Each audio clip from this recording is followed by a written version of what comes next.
cara pembuatan gamelan dari awal hingga selesai. Ya. Tadi kan sebagian sudah dilihat di belakang ya. Proses kainnya, ada proses besinya juga. Kalau proses pembuatan gamelan itu sebenarnya kalau diperinci banyak Mbak ya. Nanti kalau tak ceritani sampai jamnya sampai habis enggak gitu kan. Jadi kalau intinya itu ada dua proses, untuk besi logamnya dan yang kedua untuk kayu. Kalau logam itu kita kan tadi ada bahan besi dan kuningan.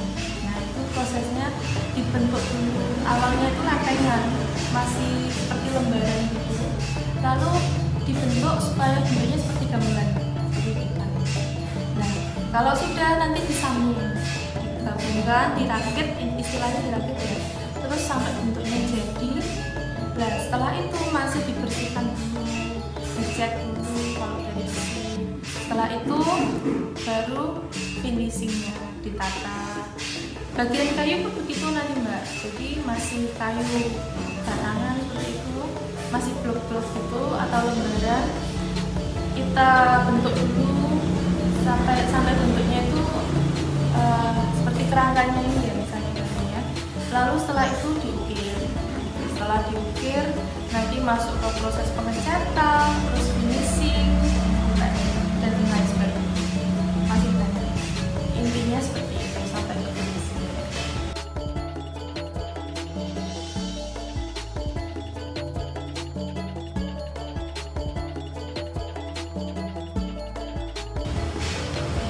Untuk perbedaan proses gong kecil dan gong besar itu gimana? Perbedaan prosesnya sebenarnya dalam pembentukannya itu sama saja. Yang membuat beda itu tingkat kesulitan waktu pengambilan suara larasnya. Karena kan kalau kecil enak Mbak ngangkatnya kan ya.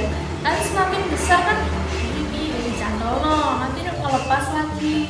Nah itu yang bikin lebih lama prosesnya. Nanti dicari dulu larasnya gimana masuknya gitu kan. Kalau gong besar angkatnya menurunkannya lebih lama, lebih tenaga.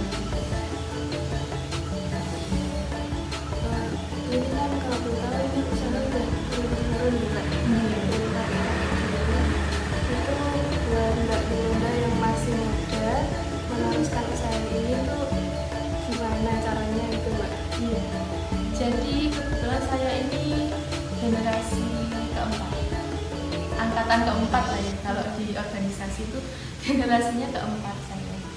Jadi awalnya itu di tahun 2023 baru saya masuk langsung terjun ngawasi orang-orang di gamelan itu tahun 2023. Itu setelah bapak meninggal. Jadi bapak itu bulan Juni 2023. Nah itu saya kan sebenarnya masih sekolah. Saya harus, itu tantangan buat saya. Saya harus bisa gimana caranya untuk mulai masuk ke dunia gamelan.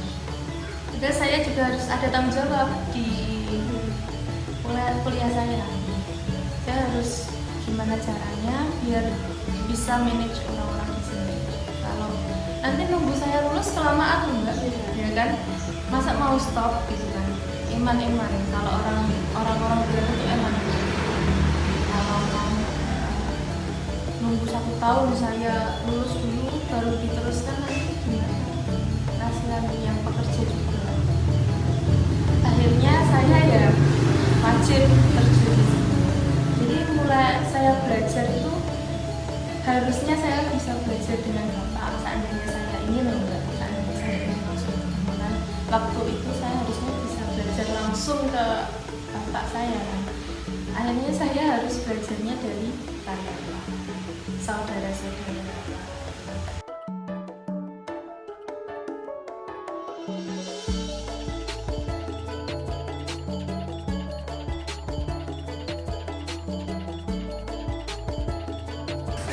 Gimana secara singkat dari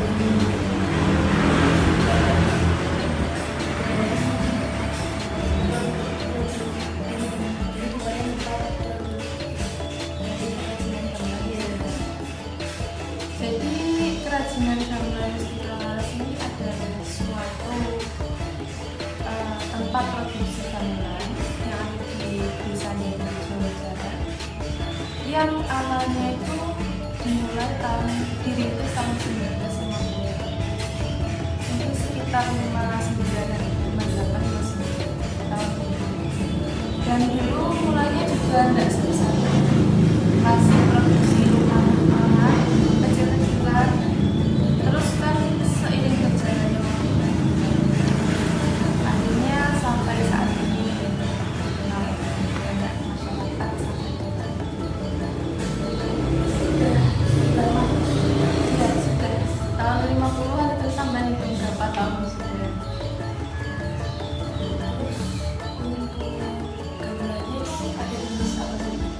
Kalau gamelan itu dari dilihat ya, dari penggolongannya, dari jenis suaranya atau bahan dasarnya. Kalau dari suaranya ada nada pelok, biasanya kalau secara Jawanya itu bilangnya laras, laras pelok, laras gendro. Ada juga yang sekarang itu dimodifikasi jadi laras diatonis seperti piano, organ. Kalau dari segi bahan, kita ada bahan besi, lalu yang kedua ada bahan padam bulan seperti yang di depan ini, lalu nanti ada juga yang ketiga itu paling bagus, bahannya kuningan. Kalau produksi